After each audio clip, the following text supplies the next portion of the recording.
মিষ্টি আম গাছটা পুড়িয়ে দিলে আমরা আম খাবো কোথা থেকে? ওরে ভালোবাসা রে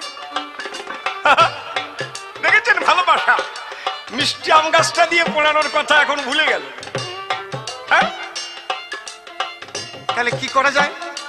না ওই জিকে গাছ দিয়ে পোড়াও, যেটা মোটে পড়ে না। ও কিন্তু এখন ঠিক পেল। এমন সময় গুরুদেব এসেছে, এসে বলছে কি ব্যাপার তোমরা কান্নাকাটি করছো, ব্যাপারটা কি?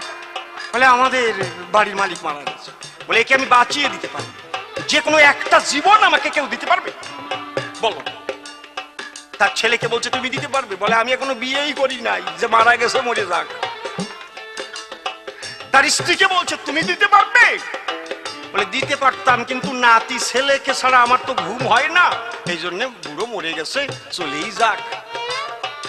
গুরুদেব মুখের থেকে গাছখানা বের করে বলছে কি ব্যাপার বাবা, সংসারের ছবি কি আর দেখতে